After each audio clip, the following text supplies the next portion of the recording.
नमस्कार। ईरान में आखिर ऐसा क्या हो रहा है कि पूरी दुनिया की नजरें उस पर टिकी हैं? आज हम इसी तेजी से बढ़ते संकट का एक गहरा विश्लेषण करने वाले हैं। समझने की कोशिश करेंगे कि ईरान की सड़कों पर क्या हो रहा है और इसका असर सिर्फ ईरान पर ही नहीं बल्कि दुनिया भर में क्या हो सकता है। इस पूरे विश्लेषण की शुरुआत हम एक नंबर से करते हैं, 2571। ये सिर्फ एक नंबर नहीं है, ये उन लोगों की संख्या है जो ईरान में चल रहे विरोध प्रदर्शनों पर हुई कार्यवाही में रिपोर्ट्स के मुताबिक मारे गए हैं। और सच कहूं तो यही एक आंकड़ा इस पूरे मामले की गंभीरता को समझने के लिए काफी है। तो चलिए सबसे पहले जमीनी हकीकत को समझते हैं। आखिर ये सब शुरू कैसे हुआ? वो कौन सी चिंगारी थी जिसने इतनी बड़ी आग लगा दी और देखते ही देखते पूरे ईरान को अपनी चपेट में ले लिया? देखिए, इसकी जड़ें असल में एक आर्थिक संकट में है। सब कुछ शुरू हुआ 26 दिसंबर को, जब ईरान की करेंसी, उसकी मुद्रा की कीमत अचानक से गिर गई। बस फिर क्या था, आम लोग सड़कों पर उतर आए। जनवरी की शुरुआत होते होते ये प्रदर्शन इतने विशाल हो गए जितने ईरान ने पिछले कई सालों में नहीं देखे थे। और फिर 13 जनवरी तक ये सिर्फ ईरान का अंदरूनी मामला नहीं रहा, बल्कि इसने पूरी दुनिया का ध्यान अपनी ओर खींच लिया। अब सवाल उठता है कि जब हजारों लोग सड़कों पर थे तो सरकार ने क्या किया? उनकी प्रतिक्रिया कैसी थी? जवाब बेहद सख्त। सरकार ने एक ऐसी कार्रवाई की जिसकी एक बहुत बड़ी और कह सकते हैं कि एक घातक मानवीय कीमत चुकानी पड़ी।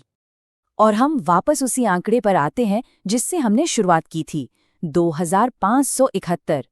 Human rights activist news agency यानी HRI के मुताबिक ये मरने वालों की कुल संख्या है।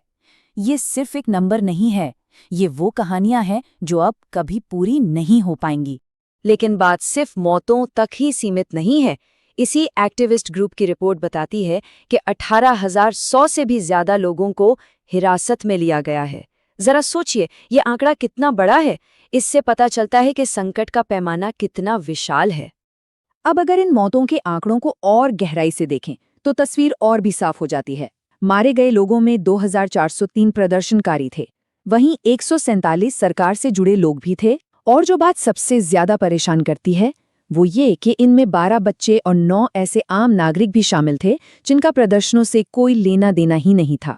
ये साफ दिखाता है कि इस हिंसा की चपेट में समाज का हर तबका आया है। और देखिए, इस स्थिति की गंभीरता को सिर्फ अंदरूनी रिपोर्ट्स ही नहीं बल्कि पूरी दुनिया महसूस कर रही है।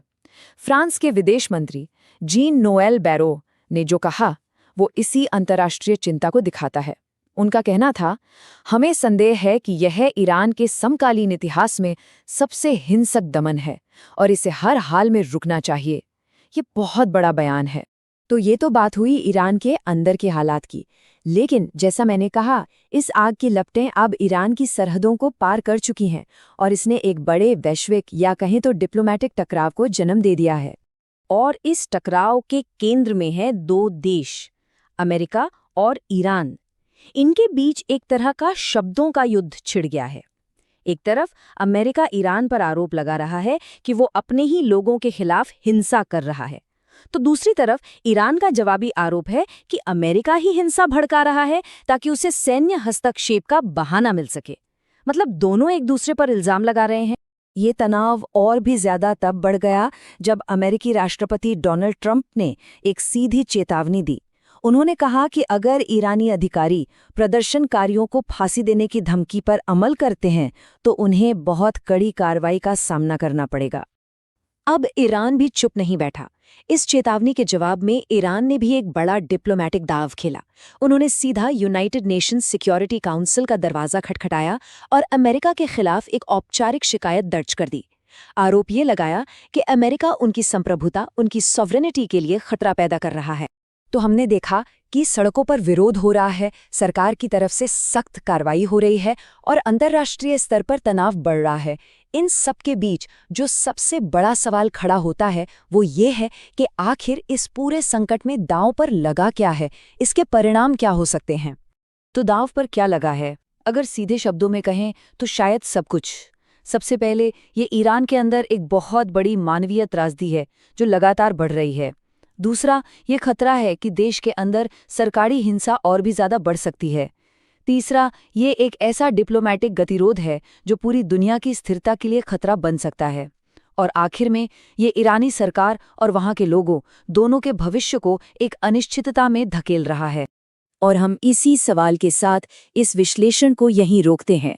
एक देश जो अंदर से उथल-पुथल के दौर से गुजर रहा है, बाहर दुनिया की बड़ी ताकतें टकरा रही हैं।